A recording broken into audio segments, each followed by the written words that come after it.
De vuelta aquí en el cabaret, dice, buenas tardes, ya hacíamos a Diego en Capital Deportes. Andy, pero no me quisieron. Que si va a opinar, lo haga con inteligencia, por favor. Excelente invitado, el ingeniero Juan Quiñones. Gracias, saludos. Gracias. Dice el señor Scott, buenas noches, cabareteros, excelente programa y muy buenas entrevistas. Mucho mejor que Ever en su noticiero vespertino. Él no sale de Arlene y Norma y otros que no aportan nada. Los felicito. Señor Scott, gracias. Y que aparte de Ever no los deja hablar. Bueno, ¿qué le dijo? A ver, Leo, ¿tenés algún comentario? Sí. Bueno, no, vamos a tocar dos temas. El primero es el tema del para que se ilustre. No, lo que pasa entonces es... no, mamón, mira, eso dijiste ahorita en el corte. ¿Me pueden dejar hablar? Pidiéndonos eso. O sea, por favor. ¿A poco creen que es lonja? Ya te fajaste. Bueno. No, el asunto es lo importante que se publicó el día de ayer en la estimación puntual del PIB. Y todo el mundo está haciendo, digamos, los pregoneros de la caída de López Obrador, pues están haciendo alusión al crecimiento de menos 0.1%. Concéntrense en la gráfica, en la tabla que están ahorita en sus pantallas.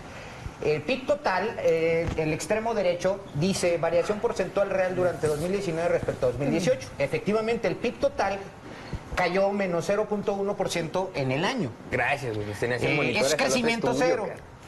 ¿Qué les puedo argumentar al respecto? No es que defendamos a López Obrador ni que yo tenga una postura a favor siempre de López Obrador. Le critico la forma en que desprecia las estadísticas, desprecia las cifras oficiales. ¿Tiene otros datos? Exacto, eso sí me parece que hay que criticarlo. No es intolerante a la crítica. Lo que pasa es que no están acostumbrados quienes se molestan porque el presidente les contesta. Nunca habían encontrado un presidente que les conteste todo y muchas veces les contesta irónicamente, con una burla, con algo, y pues eso es lo que no les gusta. Y que hay un estudio que dice que en cada mañanera por lo menos 5 mentiras. Con todo mentiras, lo que tú quieras. El asunto es, a lo que voy es, no es por defender a López Obrador, pero es para tener una correcta lectura de las cifras del PIB.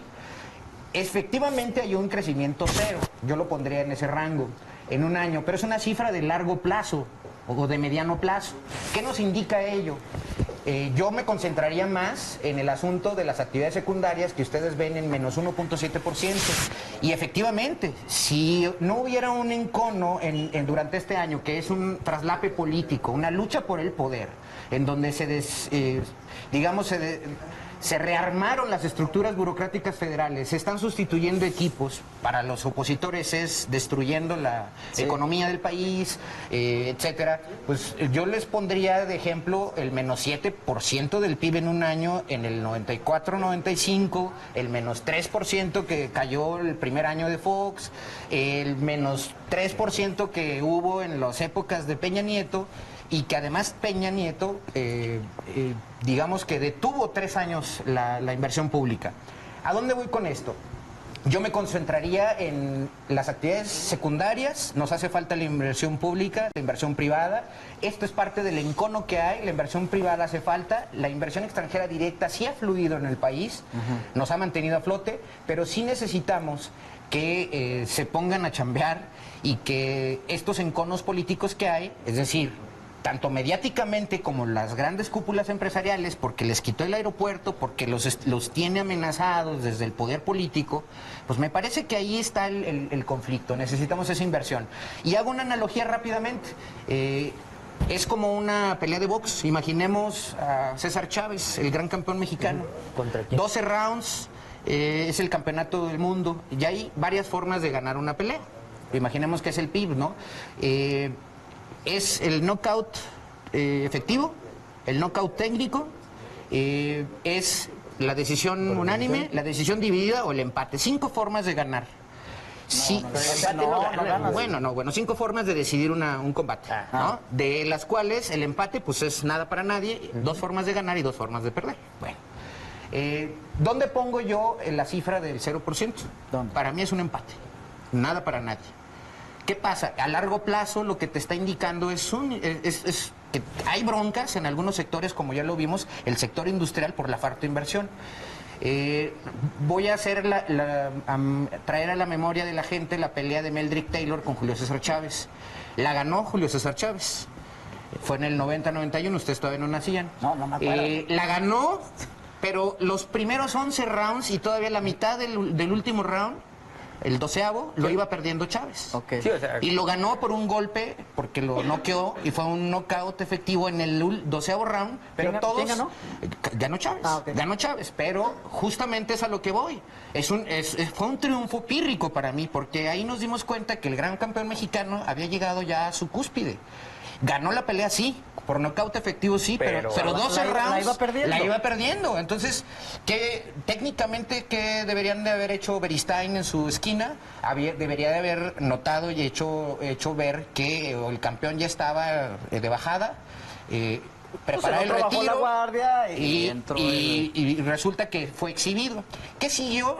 Siguió Chávez y la pelea que siguió fue la de Pernell Whitaker. Y con Pernell Whitaker fue un empate que fue decisión a los 12 rounds, nada para nadie, pero le robaron la pelea a Pernell Whitaker. Y eso fue ya un indicador de que Chávez iba en picada. Chávez iba ya en retirada.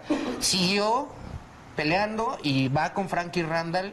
Y ya cuando los indicios nos indicaban que no era apto, ya tenía que retirarse o buscar otro tipo de situaciones.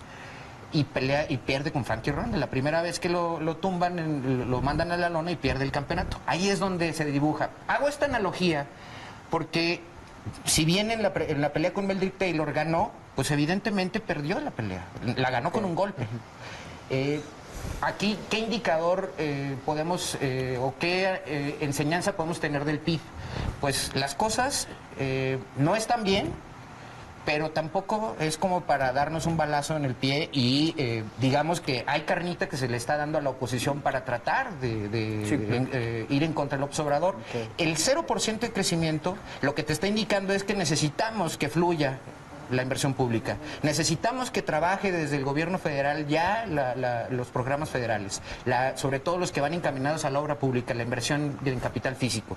Necesitamos que la iniciativa privada pues deje de hacer fuercitas con el presidente. Obviamente necesitan también ver al presidente dándoles condiciones, ¿no?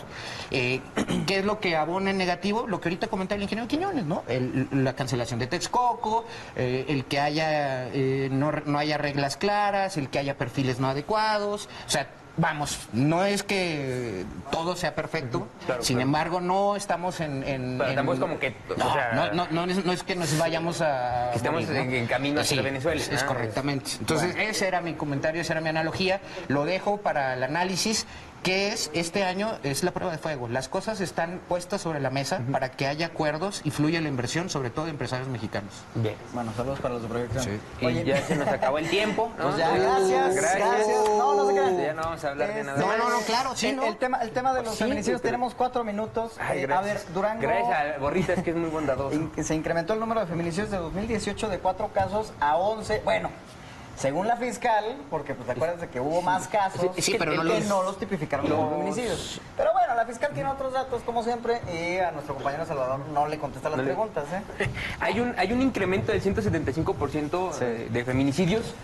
Durango es el segundo estado a nivel nacional ¿Hay un mapa por ahí? que más aumenta. Ahí está el mapa. Está en rojo. Yucatán tiene un incremento del 200% y después de Yucatán sigue Durango con el 175%.